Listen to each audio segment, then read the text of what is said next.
Hello बच्चों, कैसे हैं आप सब लोग। तो बच्चों आज हम लाइफ प्रोसेस को कंटिन्यू करेंगे। आज खत्म हो जाएगा हमारा लाइफ प्रोसेस।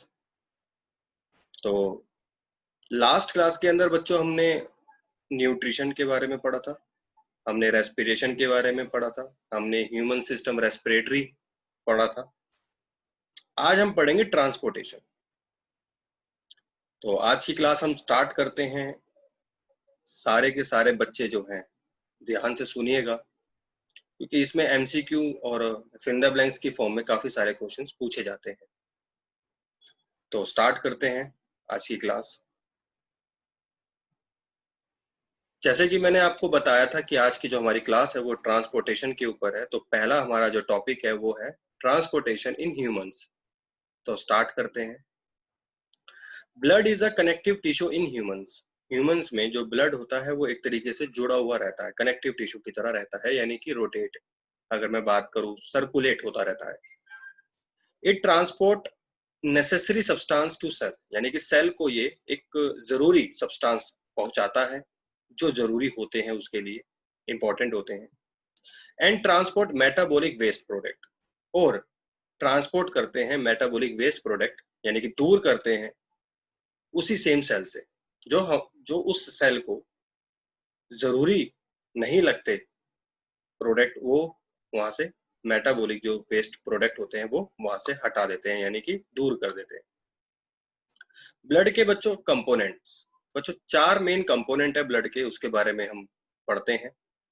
पहला प्लाज्मा, रेड ब्लड सेल जिसको आरबीसी बोलते हैं, प्लेटलेट्स, और व्हाइट ब्लड सेल जिसको हम डब्ल्यूबीसी बोलते हैं। बच्चों ये चारों का बहुत इंपॉर्टेंट रोल होता है ब्लड के अंदर। तो हम इसके फंक्शंस जो होते हैं, जो इनका काम होता है, वो हम पढ़ते हैं।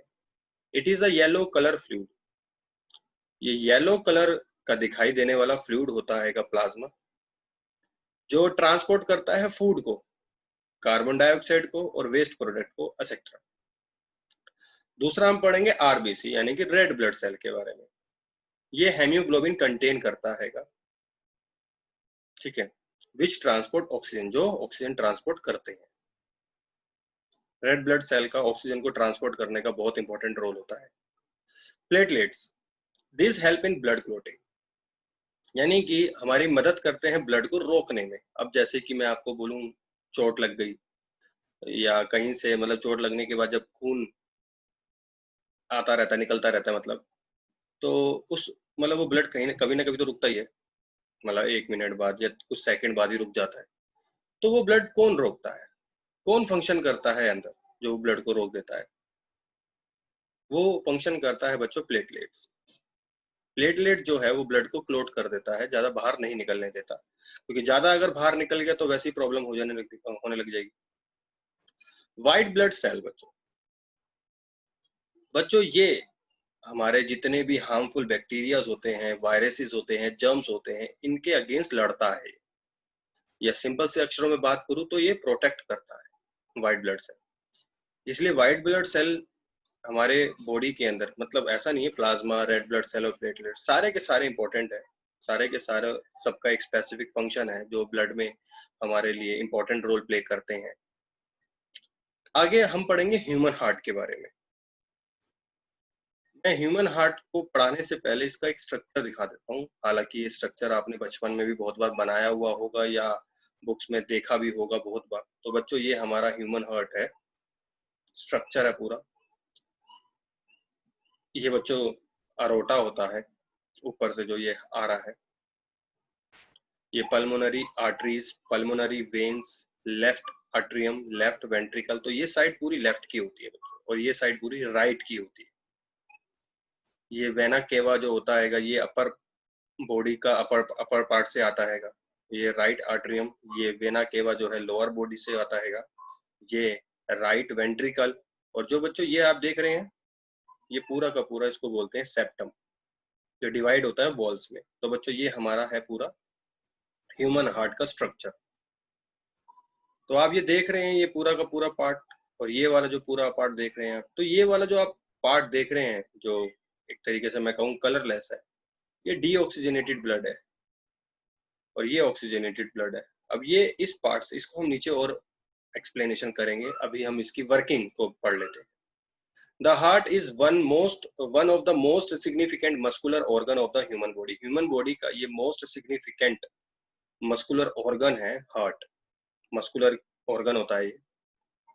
As both the oxygen and carbon dioxide, यानी कि दोनों के दोनों, चाहे वो ऑक्सीजन हो चाहे वो कार्बन डाइऑक्साइड हो, दोनों को वो ट्रांसपोर्ट करता है ब्लड के द्वारा। So to avoid the oxygen rich blood from mixing, यानी कि ब्लड मिक्स ना हो जाए उसको अवॉइड करता है with the blood containing carbon dioxide, यानी कि कार्बन डाइऑक्साइड के साथ। The heart has different chamber, जो हार्ट होता है उसके 4 चैम्बर होते हैं अलग अलग।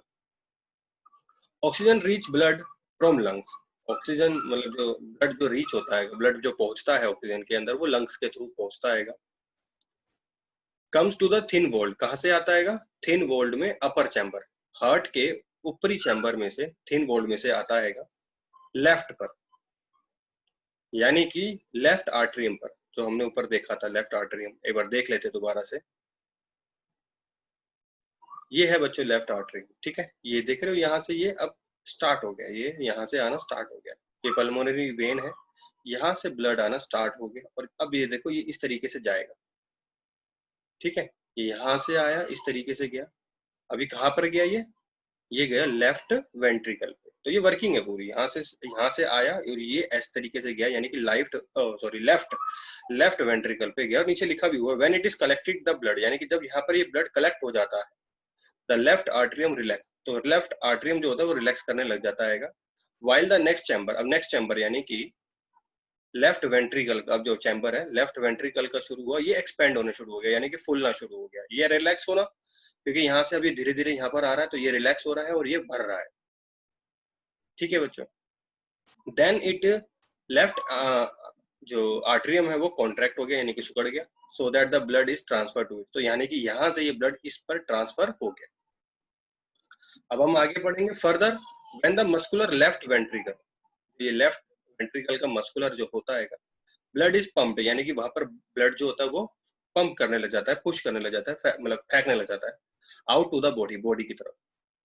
Likewise deoxygenated blood comes from the body, तब जाकर डीऑक्सीजनेटेड, यानी कि जो ब्लड ऑक्सीजन कैरी नहीं करता है वो उसको बोलते हैं डीऑक्सीजनेटेड, जो ब्लड ऑक्सीजन कैरी नहीं करता उसको बोलते हैं डीऑक्सीजनेटेड ब्लड, यानी कि तब जाकर डीऑक्सीजनेटेड ब्लड वहां से आता है, बॉडी से आता है अपर चैम्बर को, जो कहा जाता है राइट पर, यानी कि राइट आर्टरियम पर। देखो मैं आपको बताता हूँ, ये देख रहे हो आप, ये आया, अब राइट आर्टरियम कहाँ है, ये रहा, तो इस तरीके से ये आया, ठीक है, ये आया ना,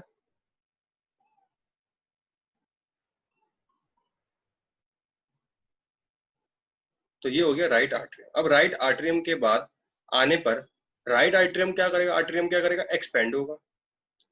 when the right atrium contract, यानी कि जब उसने छोड़ने लगा, the corresponding lower chamber right ventricle dilates, या उसको हम कहेंगे कि वहां पर वो ट्रांसफर हो गया राइट वेंट्रिकल पे, और वो पंप करने लगा ऑक्सीजनेटेड लंग्स के लिए, मतलब कि फिर उसके बाद उसमें लंग, क्योंकि उसमें ऑक्सीजन आ गया फिर, तो वो लंग्स यानी कि ऑक्सीजन के लिए लंग्स को पंप करने लगा कि ऑक्सीजन अब आ जाए। तो the ventricle have thicker muscular wall, तो जो वो वेंट्रिकल होता है उसकी जो मस्कुलर वॉल होती है वो मोटी होती है। As ventricle have to pump blood into various organ, तो वहां से जो ब्लड है वो सारे ऑर्गन्स पे, यानी कि वेरियस ऑर्गन पर पहुंचता है, पंप करता है मतलब। This there are valves that ensure the blood does not flow back, यानी कि ये हमारे को इंश्योर करता है कि वापस नहीं आएगा ब्लड, कब? जब आर्टरी और वेंट्रिकल कॉन्ट्रैक्ट हो जाए, ठीक है, जब मतलब सिकुड़ जाए, आर्टरिया और वेंट्रिकल सिकुड़ जाने पर हमें ये श्योरिटी हो जाती है या इंश्योर हो जाते हैं कि अब वापस नहीं आएगा, सर्कुलेट होगा, वापस नहीं आएगा।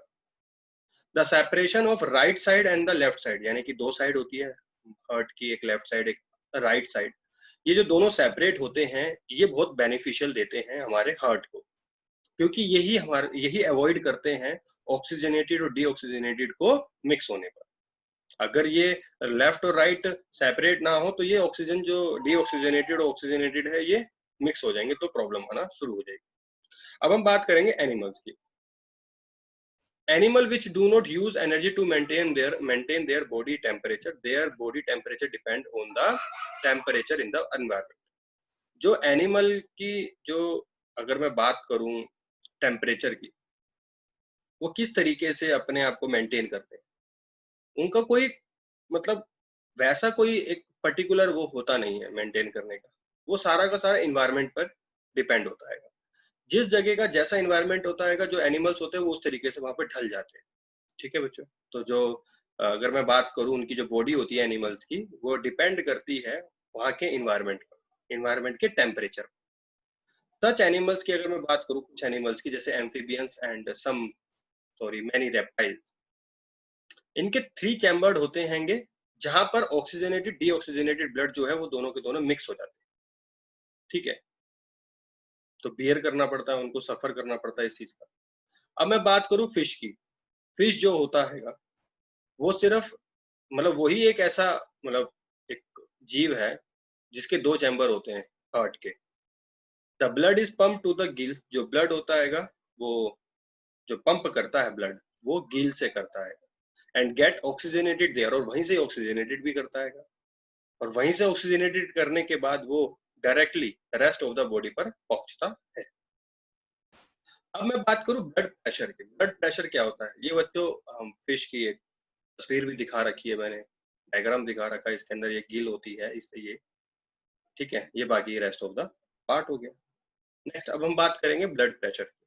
ब्लड प्रेशर आपने बहुत बार सुना होगा, BP, high blood pressure, low blood pressure, तो इसके बारे में हम थोड़ा विस्तार से पढ़ते हैं।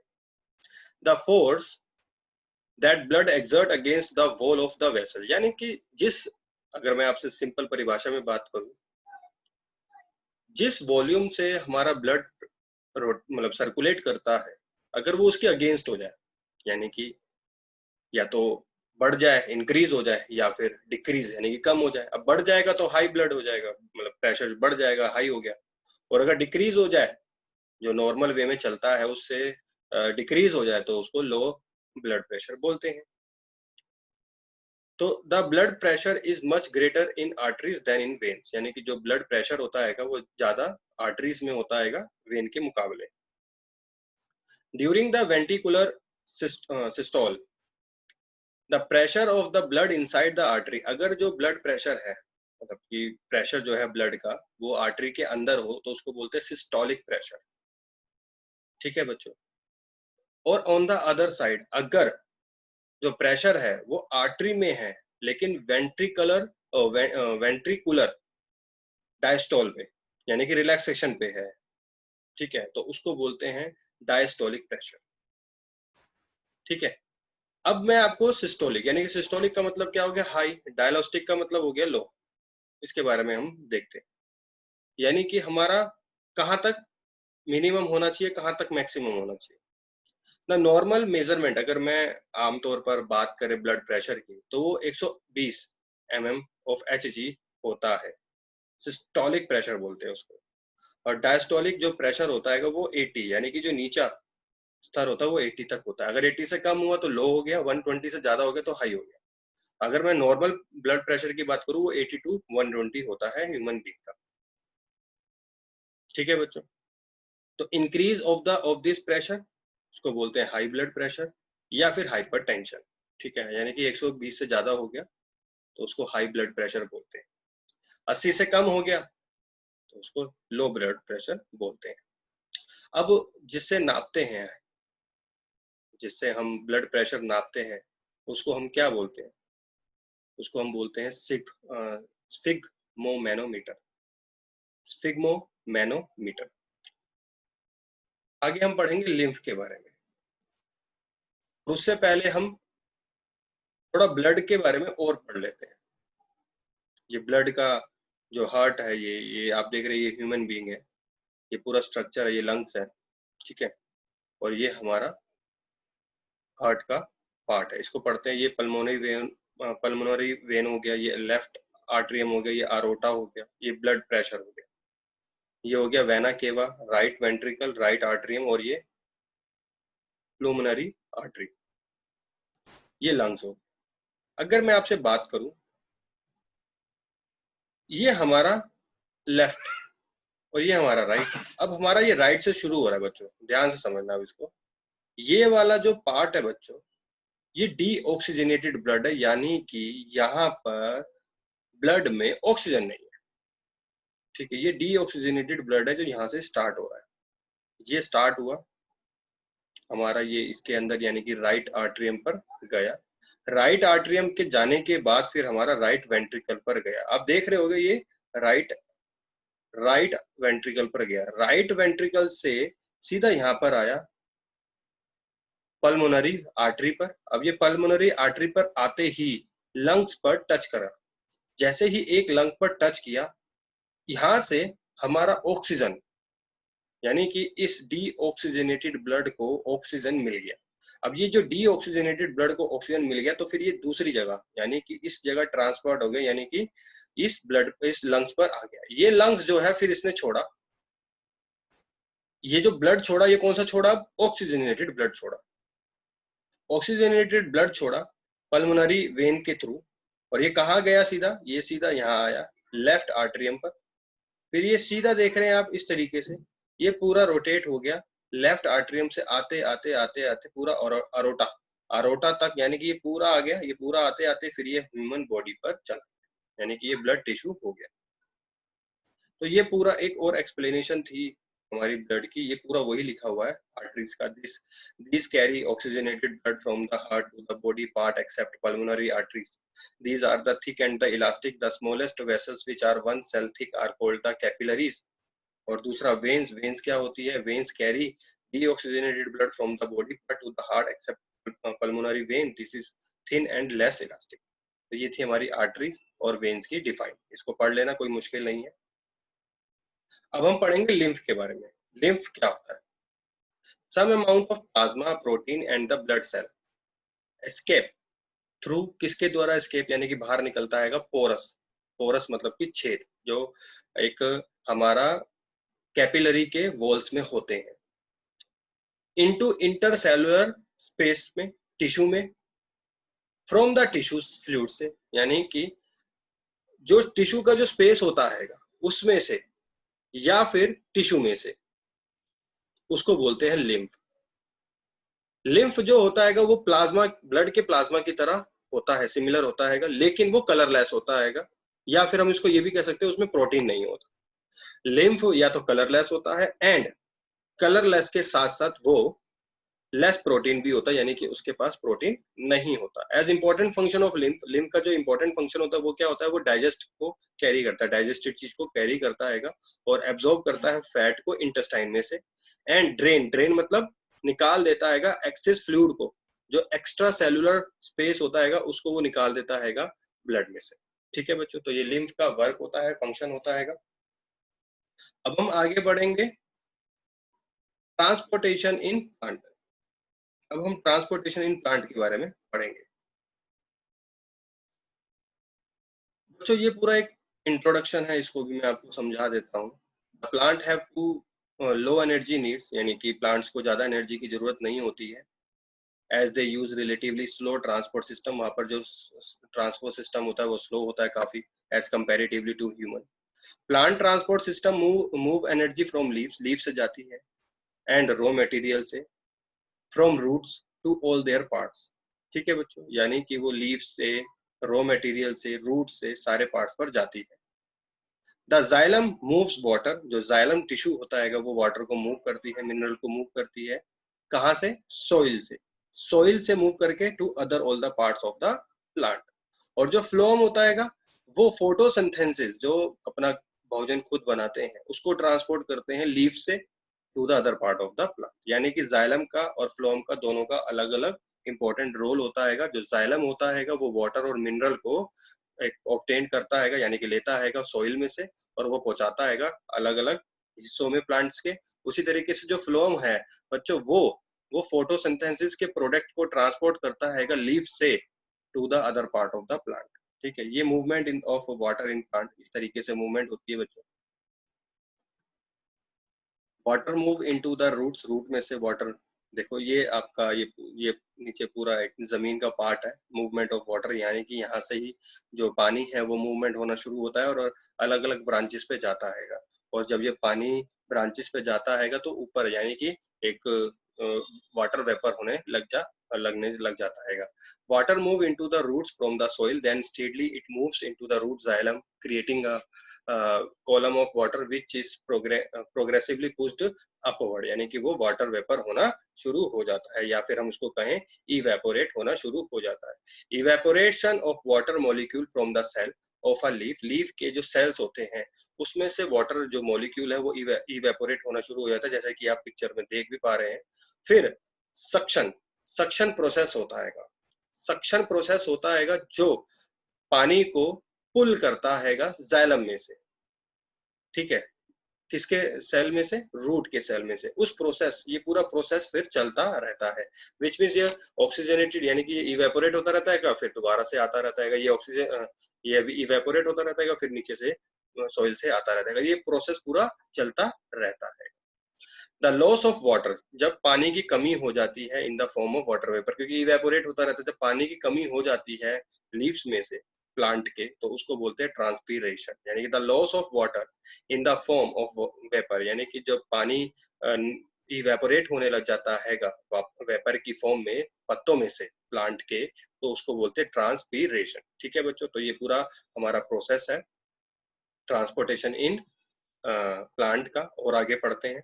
Transpiration likewise help in the absorption या upward movement of water and mineral dissolved in it from roots to the leaves, यानी कि जो ट्रांसपीरेशन है वो एक मदद करता है एब्जॉर्ब करने में या पानी को अपवर्ड लाने में, यानी कि ऊपर लाने में, एंड मिनरल को जो डिसॉल्व करता है, यानी कि डिसॉल्व मतलब वहां से वो खत्म करता है रूट में से। ठीक है बच्चों, यानी कि रूट में से आता रहता है। Transpiration also help in the temperature regulation, यानी कि जो वाटर प्लांट है, प्लांट का टेम्परेचर बना रहे, इसलिए भी मतलब इस वजह से मतलब इसका भी मदद मिलती है ट्रांसपीरेशन से।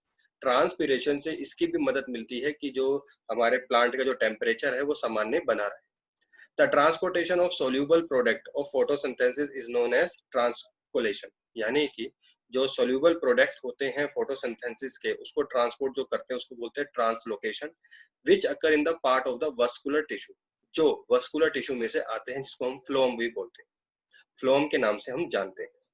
अलोंग विद फोटोसिंथेसिस प्रोडक्ट, जो भी फोटोसिंथेसिस के प्रोडक्ट होते हैं वो फ्लोहम जो होता है वो ट्रांसपोर्ट करता है, हमने ऊपर पढ़ा ही हुआ है अमीनो एसिड्स को एंड अदर सब्सटेंस को, which are ultimately delivered to the roots, जो डिलीवर होता है रूट्स को, फ्रूट को, सीड्स को एंड ग्रोइंग ऑर्गन को, यानी कि जिसकी वजह से ग्रो करते हैं हमारे प्लांट्स। तो फ्लोम का बहुत इंपॉर्टेंट रोल होता है फूड को पहुंचाने के लिए। जाइलम एंड फ्लोम का डिफरेंस बिटवीन, हम ऊपर वैसे भी पढ़ ही चुके हैं, मुश्किल है नहीं, लेकिन फिर भी एक बार नजर मार लेते हैं। इट ट्रांसपोर्ट वाटर, वाटर को ट्रांसपोर्ट करता है, वो फूड को ट्रांसपोर्ट करता है।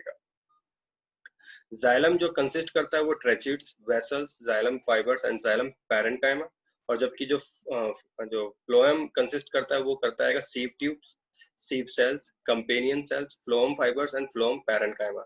बच्चों इसका मैं आपको डायग्राम एक बार दिखा दूंगा तो आपको ज्यादा समझ में आ जाएगा कि जाइलम फाइबर, जाइलम पैरेन्काइमा किसे कहते हैं। तो वो डायग्राम आप देखोगे तो वो आपको और अच्छे से समझ में आ जाएगा। इसके अंदर है नहीं, लेकिन मैं आपको दिखा दूंगा।